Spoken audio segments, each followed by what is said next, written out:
Welcome, everybody. We are now starting our third session out of 6 of our summer writing series. With the first session, I shared information about my own writing. My goal that day was to encourage you to take up your own projects, whether it's writing or anything else that you would enjoy. Art, science, music, it really doesn't matter as long as it's something that gets you excited. I've been saying over the last couple of days how, unfortunately, this summer is going to be different from previous summers in that when we wake up in the morning, we might not have access to a lot of the fun things that we usually do, such as camp or classes or trips or things like that. So my number one purpose with this series is to help all of you find something that will put you in a great mood when you wake up each day. Every day when I wake up, I know I'm working on my new basketball story, and that makes me very happy. I'm hoping that you found that with the new story that you started or the one that you will. In session 2, we talked about different ways to get started, collecting seeds, trying them out, figuring out what kind of writing project you might want to do.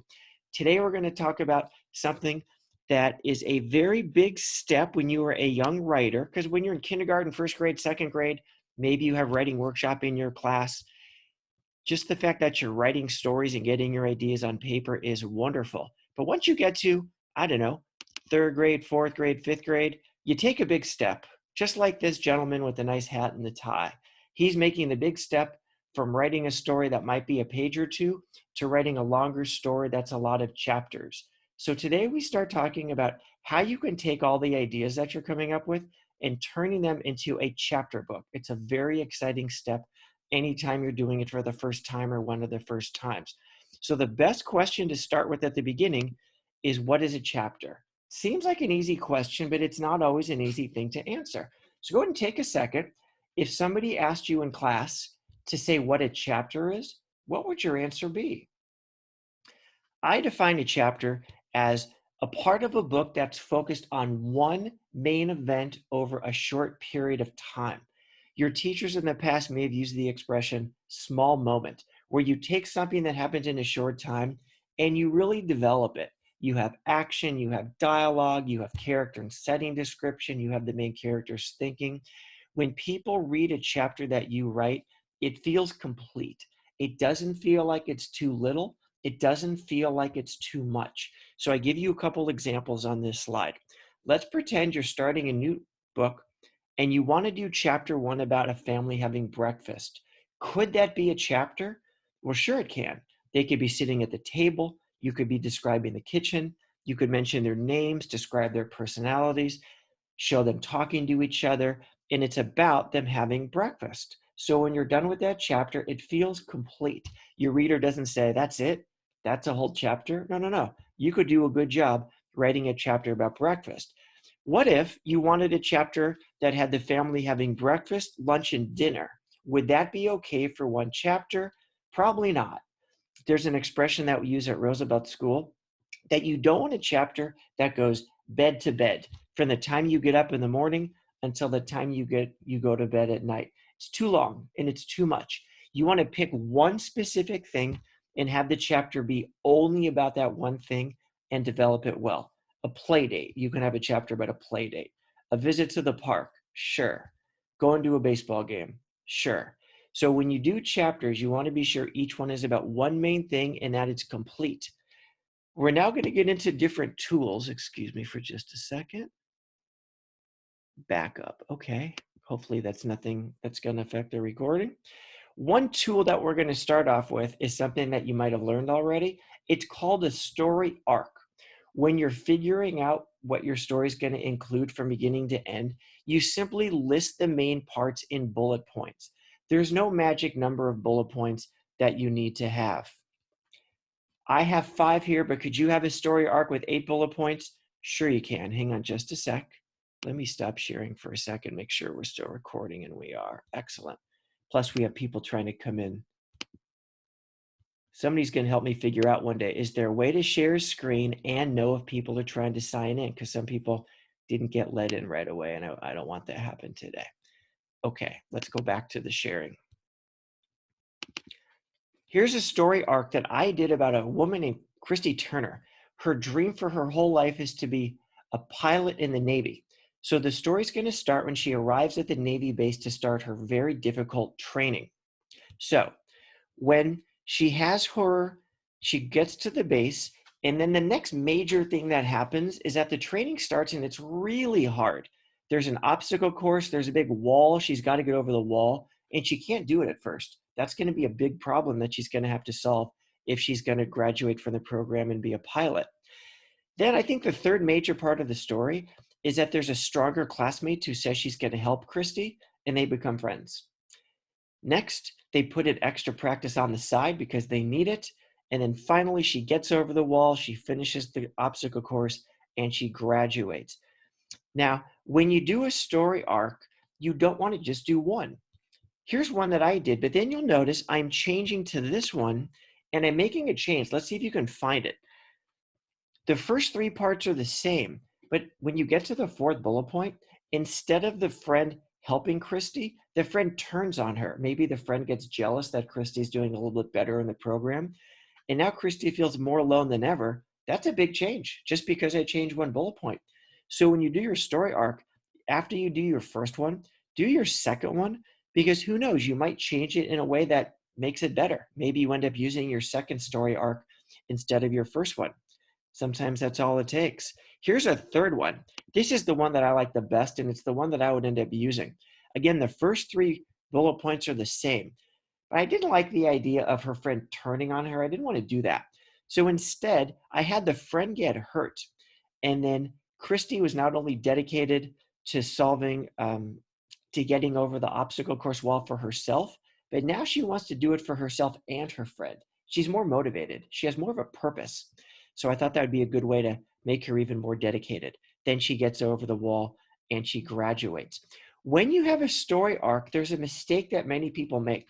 They think that every bullet point has to be its own chapter, and that is not true at all. Sometimes a bullet point has so much information, you might actually want to split it into 2 or 3 chapters because there's really 3 things in one bullet point. It also goes the other way. Sometimes there's really not much in a bullet point, and you can combine. So maybe I could put the first 2 bullet points in one chapter because they fit together in one small period of time.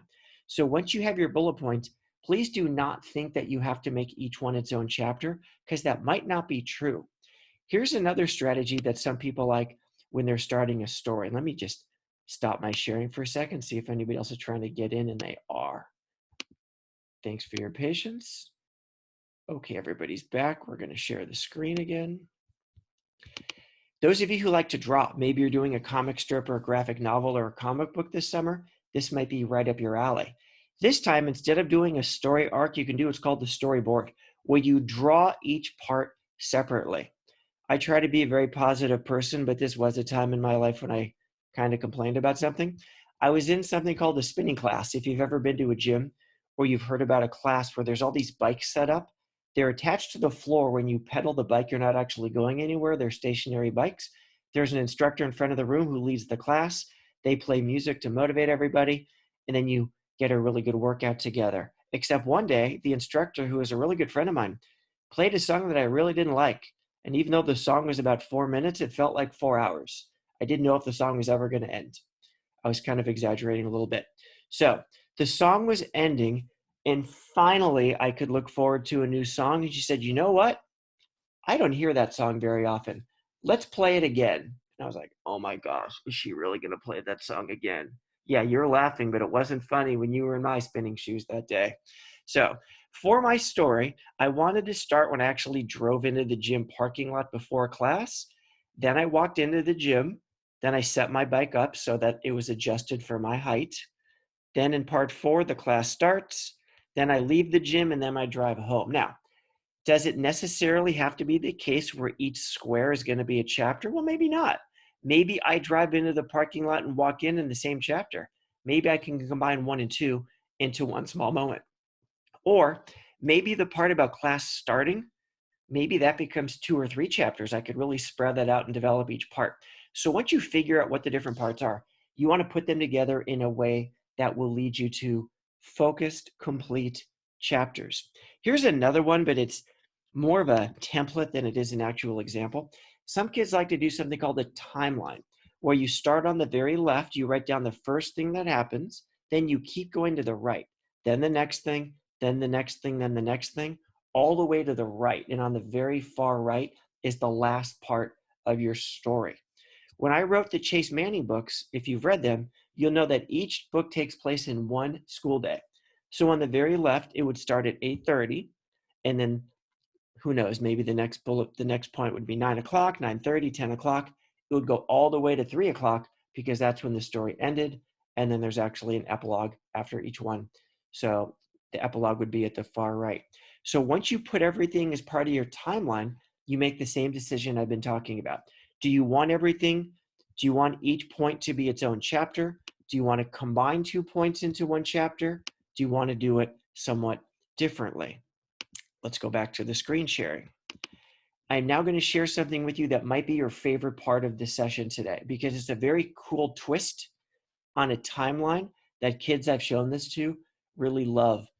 It's called the story mountain. So instead of a timeline that goes horizontally from left to right, it goes like this. It starts at the bottom left. That's the first thing that happens. And then as you add ideas, you keep going up and to the right. The reason you do a story mountain is to show that as things move through your story, it gets more exciting. So you actually can keep track of the excitement level along with keeping track of all of your different events. I am now going to share with you the official timeline of my first Chase Manning mystery, Chase Against Time. If you haven't read it, you might want to turn away or just take a quick look and then turn away, because I don't want to ruin it for you if you haven't read the story. Now, there's a lot on here, and I could have put even more. But I started on the bottom right when Chase discovers that the cello is missing. Then I keep going up to the right, and then I'm realizing that I'm running out of room on the right. It's going to get too crowded. So about halfway up the mountain, I switch to the left side of the mountain. I keep going. It's still in the same order. I just needed to move the top half of the ideas to the left.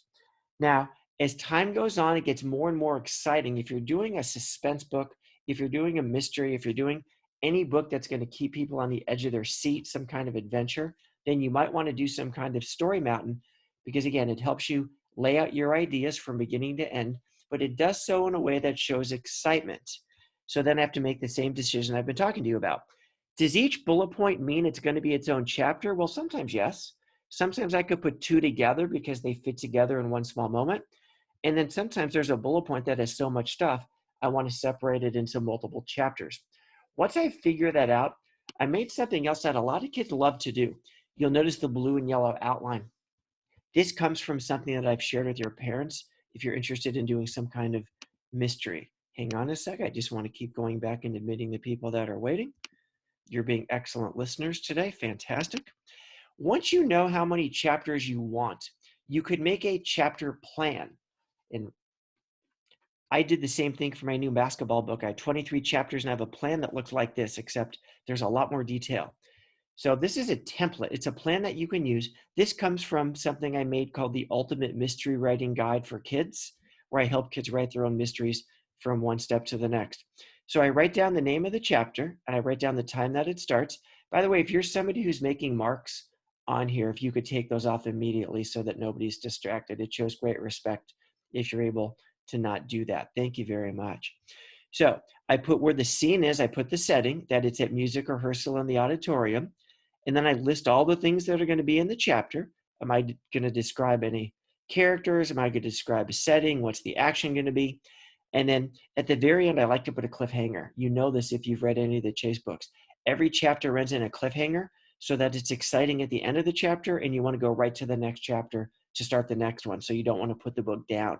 If you're interested in doing chapter cliffhangers, I'm more than happy to talk to you about that. It's a very fun way to keep your reader interested in what you are doing. Now, once you have your chapter plan, then it's simply a matter of writing each chapter one at a time based on the plans that you have done. We are now going to get to a part of today's session that I think might end up being your favorite one, because we're going to start talking about chapter titles. People love giving titles to their chapters, and you have lots of choices. So here are some ways you might want to do chapter titles. If you're taking notes today, this is definitely something you're going to want to take notes about, because it could be really helpful to your story and it could be really fun. Here we go. The question you need to ask yourself when you do a chapter title is, how much information do you want to give away to your reader. Here's some examples. Hang on just a sec. Just want to be sure that, hang on. Yeah, we want to be sure that we're all muted for right now. Excellent. We'll take questions at the end the way we usually do. You're always welcome to type in questions in the chat. Here's an example of a chapter title that you could use for chapter 4. My best friend comes to town for a visit. That's an interesting chapter title. There's nothing wrong with it. However, before your reader reads chapter 4, they're going to know that your best friend is coming to town for a visit. You may not want them to know that. You may want to keep that a secret. So you don't want to give away information from your chapter if you don't want your reader to know about it until it actually happens. So I would not put a chapter title such as My Best Friend Comes to Town for a Visit, because I don't want to give that away. I want to keep readers in suspense. But if you want to do that and you don't care about keeping readers in suspense, that's great. Now, if you didn't want to give quite as much info, you could try this instead. Chapter 4, a surprise visit. That way, you're still saying that there's a visit, but you're not saying who's visiting. And you're using the word surprise, which makes it a bit of a secret. So that way is a bit of a compromise. You're giving a little information, but you're not giving away too much. I see some of you taking really good notes right now. It's really fun to watch you. Now, some of you might be saying, Mr. Reifman, I don't really want to give away that much information. Well, try this. Chapter 4, the visit. We don't know it's a surprise. We don't know who's visiting. All you're saying is that there's going to be a visit in the chapter. Maybe you want to do that. Some of you still might be saying, you know what? That is still too much info. So do this. Chapter 4, blank. Don't say anything else. You don't have to. If you're like me, I see some of you like that idea. If you're like me, you'll put the time and the date. That's what I'm doing with my new basketball book. I put the date and I put the time, but I'm not putting anything else because I'm somebody who doesn't like to give any information away. So you can give away as a lot of information, a little, very little, or none at all. So that is a decision you get to make when you are doing your chapters. I have 2 more things today for you, my friends, and then I'll be happy to open it up for questions. So if you have any questions in the chat, please keep them coming. We had a lot last time, and I was more than happy to answer them. Here's the next thing as you see the picture of the scale. When you're doing chapters, you want them to be balanced. That means they should be roughly, not exactly, they should be roughly same or similar number of pages. So I had a situation like this morning with my basketball story, because most of my chapters so far are 7 to 10 pages. I got to page 11 today, and I still had more to say. I didn't want to have a 14-page chapter because it's too far away from the 7 to 10 range. It ended up being 11. So you want it to be within a very short range. Could you have one chapter that's 6 pages and one chapter that's 8? Absolutely. Can you have one that's 10 and another one that's 13? Sure. Can you have one that's 2 pages, another one that's 20? You probably don't want to do that. That's too big of a gap. So you want some form of balance within your chapters. Now, this is probably not the most important thing for young writers, but I did want to share it with you because as you get older, it's going to become more important, especially if you're writing for your teachers or you're trying to get something published. It's something an editor or a publisher might talk to you about. One more thing. You want your chapters to look a certain way. This is not how you want your chapters to look. This is a big block of text. People generally do not like looking at big blocks of text. It's hard on the eye. So what I did here, instead of doing a block of text, I took this exact same content and I did this instead.